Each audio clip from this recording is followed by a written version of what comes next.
So I don't have a problem with veganism.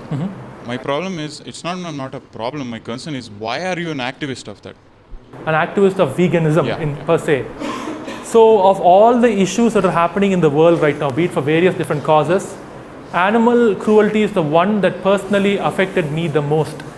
When of all the cruelty, I have seen various different kinds of injustices. I'm not saying others don't exist. But of all of them, this one hurt me the most on the inside. When I saw these animals being taken from their mothers, the mother animal screaming, an animal being beheaded and blood spurting out, it broke me on the inside. I broke down and I cried for days and days. And I wanted to then devote my life to, at least if I can't stop it, end the cruelty as much as that. That's why I'm speaking up for animal rights. So the difference between activism and care is... And what, I'm sorry? Difference between activism and caring for something.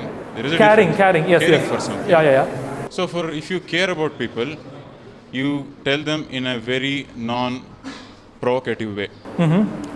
So activism is, it's like saying, you are free to disagree with me. But if you disagree with me, you are bad. That's what you're doing. I don't have a problem with veganism. I'm a vegetarian. I was born vegetarian and I continue to be vegetarian. I don't support killing animals. I know that. I'm a vegetarian by choice and also religion. But basically, I'm a vegetarian by choice. Okay. The reason why is because I've seen, I know I got spiritual reasons to back up my claim. The thing is, activism is people. I don't have a problem with you being an activist.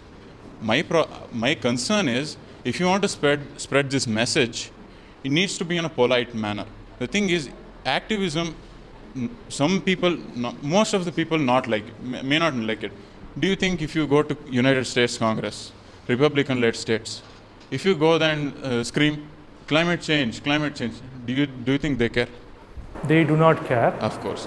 If you do the same thing, what you're doing right now, into a slaughterhouse, do you think you'll be entertained? No, I have tried that. They told me they'll Of kill course. me and throw me along with Of the course, animals. of course. Yeah.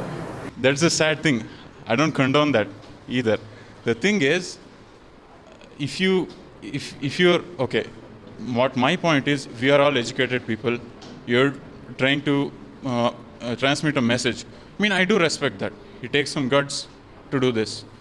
My concern is not if you want to make everybody happy, and if you want to make everybody accept veganism, it should not be in the way of activism. That's what I'm saying. Activism is shoving down an ideology down people's throat. That's what activism is. I don't have a problem with, again, I'm emphasizing on this. I don't have a problem with veganism. I do support veganism. The thing is, I have a problem against activism. Can I ask a question back? Okay, sure. So you first said you are not a vegan, right? Yeah. You are not a vegan. Now, have you converted hundreds or thousands of people to veganism? It's not my concern because... No. Have you, yes or no? No. No, you haven't. Okay. So why should I take your advice? Okay, that's, of course, you showed a logic now. Fine. What if I tell you, Okay. What if I tell you I can show you testimonials from thousands of people the world over writing to me saying that my lectures, my videos and speech. Okay, so this is, you're contradicting yourself, because just few slides ago you're saying, you gave the dog feeder example. I'm feeding you gave the example of that, I'm feeding many dogs. Right. And a lady asked you, why should I listen to you? Exactly. Okay. So if you're so open-minded, you're contradicting yourself, because you're just saying to me that I've converted many people into veganism. Why should I listen to me? Yes, because if you tell me you have done more than me, I'll listen to you. You're contradicting yourself. You're not respecting my opinion. You're free to express your opinion, right? The thing is, not all opinions need to be... Guys, one second, guys. See, not all opinions need to be respected. Okay. And we don't have to agree upon everything. I am also not here to win everybody. I am here as an activist to convey a message. Whether, see, look, here's what is called as forcing a view. If everyone outside right now decides to go outside and continue being a non-vegan, nothing's going to happen. I'm not going to do anything. There is no forcing involved here. Forcing means right now, if you continue eating non-veg, you see what I'll do to you. I'll call you following you outside. That is called forcing. That is moral. If what you're doing is, you're taking the guilt of people and you're capitalizing on that. I'm doing the what if people, guys, I can't hear him, please. You're taking the guilt of people. Uh-huh. Of course, people will feel bad if you show these videos. Okay, They feel guilty. You're Okay. capitalizing on that. okay. That's what I'm against that. So it is, but why do people feel guilty? Because, okay, they feel guilty because it's wrong. That's the whole point. It's That's wrong. okay. I know. The thing, and that's why I'm emphasizing on this one point. You're an activist. Right. Activist does that kind of stuff. Caring is something saying in a very polite manner, saying. But why should I do that? Why should I do that? Why should I do that? Is because if you want for everyone's acceptance, if you want, so see. But how you can- give me how an can example. you- Okay, you see- give me an example. If you hate a teacher, you will hate a subject. Yes. So people who are on the other side of the aisle, conservatives, if you want them to convert into veganism, it's because of you that is stopping you. I'm not saying you're the only reason. It's because of activism that is stopping them. But what about the hundreds of people who come and tell me, Arvind, it's because of your straightforward nature that today I'm a vegan. If you had been so soft and wishy-washy, I wouldn't have changed. Thank you for saying it's true my face as it really is. There are many people who say that to me. Okay. So I see my aim as an activist here is not to appease everybody. Okay, you are again, see, at the end of the day, no one, each person here, I told in the beginning, is free to do whatever they want in their life. I am going to come here and give a message. You like this message, you take it. You don't like it, don't take it. But at least right now I have passed on the message to every single person here. What more can I do? And again, you're telling me like there's a way in which you can appeal to everyone. That's why I asked you, if you have used that method yourself, and you have managed to change thousands of people, then I will say, oh, please do teach me, because you know why? You have now proven to me your method works. But you yourself are saying you are not a vegan. Yeah. You have not changed anyone to vegan. Yeah. So why should I take your method? Okay.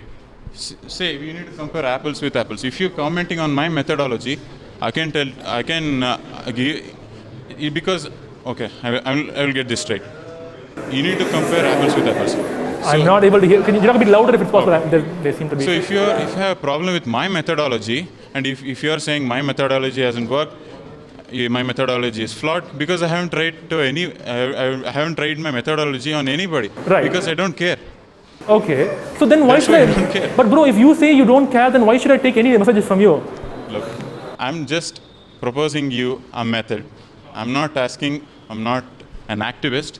I'm not forcing anybody to follow my methodology. Exact same thing here. That's what I did this whole past 1 hour, right? You're being Isn't an it the same thing activist, I did? isn't I it? just came, I spoke, and I'm leaving.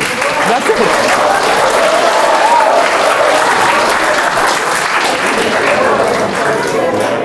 That is why. Okay. One question. I got one question. Sure. Okay. Fine. Let's put a pin on that. We don't have any time. Okay. So, at what age do you recommend a person to go or to convert into veganism? See, anyone who's below the age of 18 obviously has to get permission from their parents or guardians regardless of whatever changes they're making in their lifestyle. Once someone is 18 years old, they have the right to choose what they want to do. For example, things like giving someone a license happens at the age of 18 or 21, I don't know exactly, 18. I think the right to drink alcohol is at the age of 21 or something. We have a similar thing, 18 years. I lecture in colleges, I lecture in schools. Yes, a school girl asked me just 2 days ago, she told me, dude, everything you're saying is right, but if I go home and tell my parents, they're not going to allow me to do whatever I want. And I told her, well, guess what? Unfortunately, that's your scenario. You can't do anything. But what you can do is you can continue explaining to them why you would want to change, why this means to you, and eventually they might listen to you. However, someone like myself who received this message when I was 22 years old, already had a job, was earning 30K back then, so I was not living with my parents. I could make that change. But regardless of when someone chooses to make the change, I think it's important and only fair and respectful if this message is given to everybody. That's what I'm doing. I'm basically planting seeds in everybody's heads right now. If they want to water it and make it grow, their choice. Some people are in scenarios at homes or parent plants to let them water it, you can't water it. But that should not stop us from putting out awareness. Awareness, let it be there. That's the whole point. So, what if I told you, I mean, it's not a valid argument, I'm only saying that, okay? I can give you an example. I'm not using this against you as an argument. Fair enough. Okay, go ahead. Okay. So recently, 1 month ago, a couple in Florida got life imprisonment for not starving, for malnutritioning their kids. 18, I think you have heard of that. I did hear of that. Yes. Vegan parents, yes. Vegan parents. So that got me wondering. What is your message? What is your solution? What could have been done? See, you are taking a particular case of a particular type of people whom I have never met in my life. Wait. We know one attribute about them is that they were vegan. Yes. We also do not know what if they were also drug addicts. We don't know the entire scenario what there. I cannot just like how there are people who have children here all over the world who consume meat or other products or junk products, and they give that to the children also. Those children also become sick, right? We have to look at things by a case-by-case basis. Just because someone is vegan, I cannot now draw a blanket statement and see, I did not come here and say that veganism is a superior diet and stuff, right? My question was, again, I'm emphasizing on this. I'm not using that as an argument against you. Okay. So question is? My question is for genuine people who want to know what could be done. Yes. If you want if you want to live a vegan lifestyle, seeing that my baby isn't malnutritioned, what should have been done in order to prevent that, even though if we follow a vegan diet? That's what I'm saying. I am, first of all, not a doctor. Yeah. I am neither a nutritionist. Only based on a case, but you can go see, even doctors actually are not trained in nutrition. Only nutritionists are trained in it. We even have pediatricians, especially for children. We do not know if these parents listen to the pediatrician or not. Right. There are ways. I know people personally who are raising their children from pregnancy to right now the kid is 10 years old, only on plant-based food. Kid is doing absolutely fine. But then again, that is also an anecdotal evidence. Are they Indians? Are they? Are they Indians? Yes, they're Indians, yes. Of course. So if that's the case happened in United States or any other country where eating meat is their primary and staple food. Right. Can you prove me wrong? Prove what wrong? I'm sorry? Prove me wrong that something has to be done. If they want to follow a strict vegan diet, can you make me, or do you have any idea about making a diet that my kid stays not malnutrition? My kid should be nutrition sufficiently. Well, again, when it comes to children, I am neither a pediatrician nor a doctor, so I cannot talk about children's diets. However, I can talk about adults, those who are above 18. A diet, at least for us, comprising of grains, legumes, nuts, seeds, fruits and vegetables, along with adequate sunlight exposure for vitamin D and a B12 supplement, because B12 is not found in any plant food, it's found only in animal food, will give us all of the nutrition that our body needs. For us, I can make, for children, I don't have a child. Okay, I have not raised a child, so I personally cannot give a comment on that. I would say visit a pediatrician or visit a nutritionist. There are various groups online, like Facebook groups and stuff, where there are vegan parents. See, again, you are picking out the one example where this happened and saying that this could be an issue. I am saying I can also show you hundreds of examples where vegan children, vegan athletes are thriving. These are known as anecdotal evidences. You know that, right? That is, you are saying an anecdote, I am saying an anecdote. Both are not valid. We have to look at the scientific literature, and I am not qualified enough to talk about that when it comes to children. About adults, I can comment, but children, I can't. How can I? So, yeah, a child might need more nutrition. I don't know. So, again, I'm not against veganism. I'm supportive. That's fine, bro. One minute. Okay. The thing is, you've been a good sport, and I respect what you do. It takes some guts to come here and debate with many people, Right. Some skeptics like me. True. Okay, and you have been a very good sport, and yeah, thank you. I support your message, but again, it's my opinion that activism fair enough. That's fair enough. No issue. Fair enough. Thank you.